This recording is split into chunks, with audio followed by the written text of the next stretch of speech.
Joining me now from our bureau in Washington, D.C., President of the Federation for American Immigration Reform, also known as FAIR, Dan Stein. Dan, Congress, it's unbelievable. We are seeing unbelievable numbers coming from the border right now.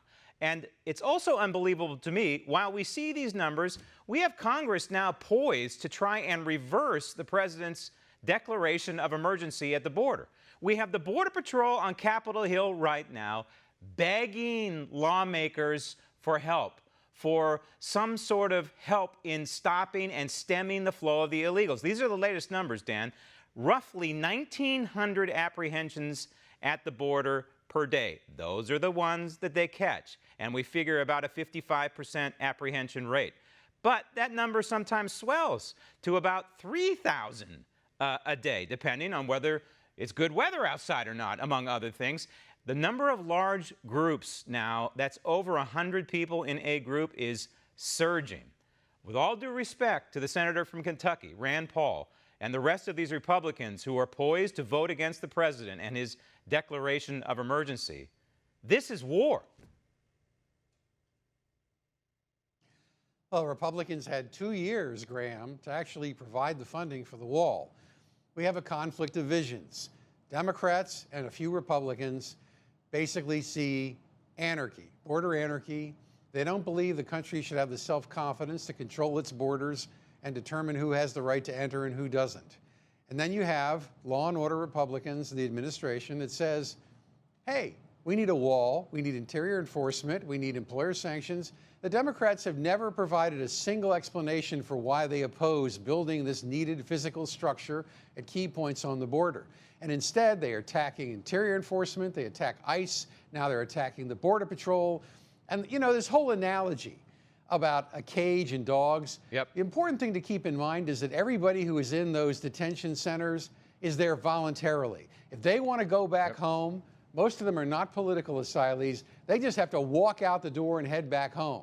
So nobody is detaining anybody against their will. Instead, these Democrats want total anarchy, the whole world to run in. The history books are replete of nations that have collapsed throughout the history of the world because they didn't control their borders. Well, not only that, Dan, these people, whether they're young or old, whether they're adult or a minor, by definition, they are criminals. It's a misdemeanor to violate our sovereignty, but they are criminals when they cross our border illegally. And even the ones who are asking for asylum, we don't know who they are.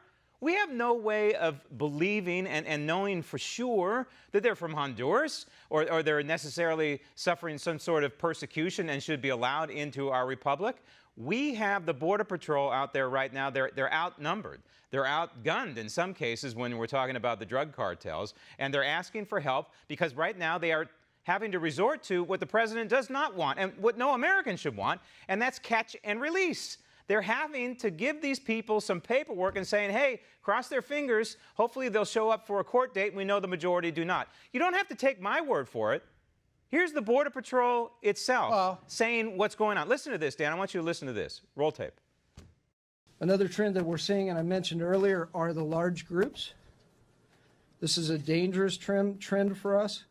We define large group as a group over 100. Those groups so far this fiscal year, we've seen 70 of those groups, over 100. They've totaled over 12,000 apprehensions. And the important thing to note is if you look back historically, last fiscal year we had 13 of those groups over 100. The year before that, 2.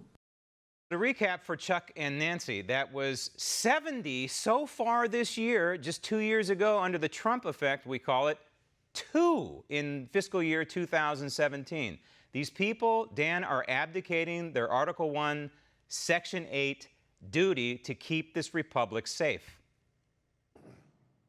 Look, the government is telling the American people, and unless you listen to One American News, you don't get the information. They are telling the American people the system is collapsing. It is collapsing before our very eyes, whether it's at the border, in the interior, the immigration court system, the asylum system. It is completely collapsed. People come into the country now, whether they make a phony asylum claim or not. It takes years to adjudicate their claim. They're giving out American jobs and work documents. You want to know why wages aren't going up in this country? Because we got so many people pouring in all the time.